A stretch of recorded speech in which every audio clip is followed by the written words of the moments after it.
की पहचान। टीचर्स, जब बच्चे चांदे की सहायता से कोण मापना सीख जाएं, उसके बाद ही उन्हें विभिन्न प्रकार के कोणों के बारे में सिखाया जाना चाहिए। बच्चों, रोहन ने अपनी कॉपी में ये कोण बनाया। क्या तुम बता सकते हो कि ये कितने डिग्री का कोण है? जल्दी जल्दी, बस 10 सेकंड है आपके पास।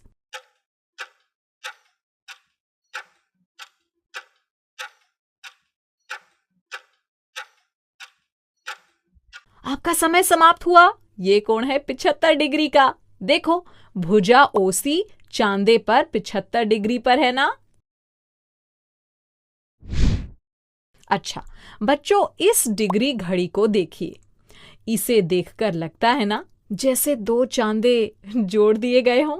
एक चांदे में 180 डिग्री होते हैं, तो दो चांदों में 360 डिग्री होंगे ना? देखिए, इस डिग्री घड़ी को 360 छोटे खानों में बांटा गया है और इसका हर खाना एक अंश या डिग्री को दिखाता है। इसकी सहायता से हम उन सभी कोणों के माप देख पाएंगे जो इसके मध्य बिंदु पर बन सकते हैं। है ना मजेदार? हमने चांदे में देखा है ना कि उसमें दो घेरे होते हैं। अंदर वाले घेरे में दाएं से बाएं बढ़ते हुए कोणों की माप ली जाती है और बाहर वाले घेरे में बाएं से दाएं बढ़ते हुए कोणों की माप ली जाती है। बच्चों, इस डिग्री घड़ी में एक ही घेरा है जिसमें हम दाएं से बाएं बढ़ते हुए 0 से 360 डिग्री तक की माप ले सकते हैं। और इसी तरह ये डिग्री घड़ी देखिए, इसमें हम बाएं से दाएं बढ़ते हुए माप ले सकते हैं।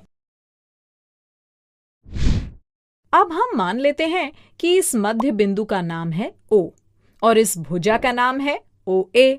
अब सोचिए, इसी भुजा OA के ऊपर एक और भुजा OB होती तो कितने डिग्री का कोण बनता? 0 डिग्री का ना? देखिए, ये दोनों भुजाएं यानी किरणें एक दूसरे के ऊपर हैं, यानी दोनों भुजाओं के बीच कोई कोना नहीं बन रहा है, यानी 0 झुकाव तो बन गया ना? 0 डिग्री का कोण, इसे शून्य कोण कहा जाता है और इंग्लिश में इसे कहते हैं 0 एंगल। अच्छा, इसी 0 डिग्री के कोण को हम चांदे में दिखाएं तो ये ऐसा दिखेगा। चलिए, अब इस दूसरी भुजा OB को हम इस तरह OA से खींचकर 90 डिग्री पर ले आते हैं। बच्चों, ये तो हम पिछली कक्षा में ही पढ़ चुके हैं कि जब एक भुजा दूसरे भुजा के ऊपर इस तरह सीधी खड़ी होती है तो जो कोण बनता है उसे हम समकोण कहते हैं, यानी 90 डिग्री के कोण को समकोण कहते हैं और इसे इंग्लिश में कहा जाता है राइट एंगल। बच्चों, समकोण को L इस संकेत से दर्शाया जाता है। देखिए, चांदे में 90 डिग्री का कोण ऐसे दिखेगा। अब इस भुजा OB को दाईं ओर खींचते हुए मैं यहां पर रखती हूं। बताओ कितने डिग्री का कोण बन गया? भुजा OB 80 डिग्री पर है ना, तो 80 डिग्री का कोण बन गया। अब OB को खींचकर थोड़ा और नीचे ले आते हैं। अब बताइए, ये कितने डिग्री का कोण बना? 45 डिग्री का ना? ऐसे ही ये हो गया 30 डिग्री का। बच्चों, ये सारे कोण 90 डिग्री से छोटे हैं ना, इसलिए इन कोणों को न्यून कोण कहा जाता है। न्यून यानी छोटा। तो समकोण यानी 90 डिग्री से छोटे कोणों को न्यून कोण कहते हैं और इंग्लिश में ऐसे कोण को कहते हैं अक्यूट एंगल। देखिए, आपके चांदे में ये 30 डिग्री का कोण ऐसे दिखेगा। चलिए, अब इस भुजा OB को हम चांदे की आधार रेखा पर सटा देते हैं। अरे, ये तो एक सीधी रेखा बन गई जिसके एक तरफ है भुजा OA और दूसरी तरफ है भुजा OB और बीच में है शीर्ष O। तो बताइए, इस कोण की दोनों भुजाओं के बीच कितनी जगह है या कितना झुकाव है? 180 डिग्री का ना। बच्चों, दो भुजाओं के बीच बने 180 डिग्री के कोण को ऋजु कोण कहते हैं और इंग्लिश में इसे कहा जाता है स्ट्रेट एंगल। अब चांदे में 180 डिग्री के कोण देखें। ये देखिए। आप सोच रहे होंगे ना कि हम सीधे 90 डिग्री यानी समकोण से 180 डिग्री यानी ऋजु कोण पर आ गए। और समकोण और ऋजु कोण के बीच के कोणों का क्या? बच्चों, 90 डिग्री और 180 डिग्री के बीच के कोण अधिक कोण कहलाते हैं और इन्हें इंग्लिश में कहते हैं ऑब्ट्यूस एंगल। ठीक, जैसे अगर मैं भुजा OB को यहां ले आती हूं तो बताओ ये कितने डिग्री का कोण बना? 175 डिग्री का ना। ऐसे ही ये 160 डिग्री, ये 130 डिग्री का। ये कौन सा कोण हुआ? 110 का ना। और अगर OB को यहां ले आए तो ये बन गया 100 डिग्री का कोण। बच्चों, ये कोण और वे सभी कोण जो 90 डिग्री से 180 डिग्री के बीच में बनेंगे वे अधिक कोण कहलाए जाएंगे और यही 110 डिग्री का कोण चांदे में ऐसा दिखेगा। अब इस भुजा OB को 180 डिग्री से आगे लेकर चलते हैं। बच्चों, ऐसे कोण जो 180 डिग्री से बड़े हों और 360 डिग्री से छोटे वृहत कोण कहलाते हैं और इन्हें इंग्लिश में कहते हैं रिफ्लेक्स एंगल। जैसे अब बताइए ये कौन सा कोण है? 210 डिग्री है ना। ये 240 डिग्री, 270 डिग्री, 300 डिग्री, ये 330 डिग्री और ये 355 डिग्री। ये सब वृहत कोण हैं, समझे? बच्चों, चांदे में 180 डिग्री से बड़े कोण कैसे दिखेंगे? चांदे में तो 180 डिग्री तक की ही माप दी गई होती है।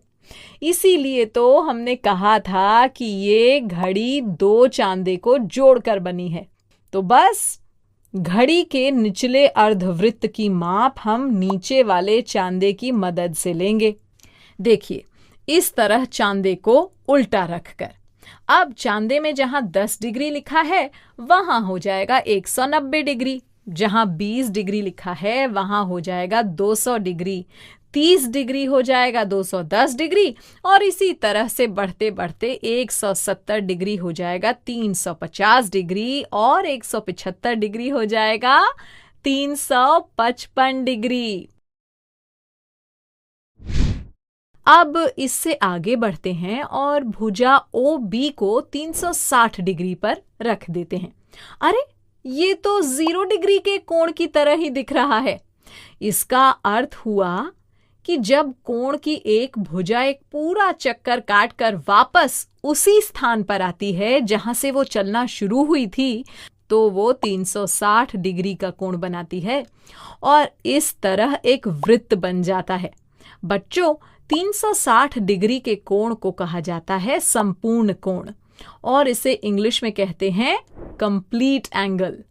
देखिए, चांदे पर यह 360 डिग्री का कोण कैसा दिखेगा? अरे वाह, आपने तो चांदे की सहायता से पूरे 360 डिग्री की माप वाली घड़ी बना ली। बच्चों, अब तो आप कोणों के प्रकार समझ चुके हैं। तो क्या आप इस चित्र को देखकर बता सकते हैं कि इसमें कितने प्रकार के कोण बन रहे हैं? चलिए साथ में देखते हैं। ये कोण CBA या कोण ABC कौन सा कोण है? ऐसे ही कोण DEF या कोण FED। एक भुजा दूसरे के ऊपर सीधी खड़ी है, यानी 90 डिग्री का कोण बनाना। तो 90 डिग्री के कोण को क्या कहते हैं? समकोण। और समकोण को हम इस संकेत से दिखाते हैं, तो हम लगा देंगे ये संकेत। अब कोण MNZ या कोण ZNM को देखिए, ये कोण समकोण से बड़ा कोण दिखता है। ऐसे ही कोण ZYX और कोण XYZ भी समकोण से बड़ा कोण नजर आ रहा है। तो ये है अधिक कोण।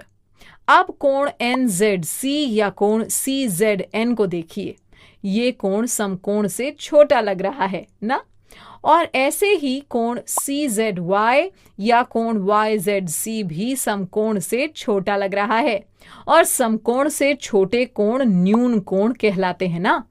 तो ये कोण हो गए न्यून कोण। अब कोण BCZ या कोण ZCB को देखिए। यहाँ CZ और CB कोण की भुजाएं हैं, याद है ना, सीधी रेखा यानी 180 डिग्री का कोण। 180 डिग्री का कोण हो गया ऋजु कोण।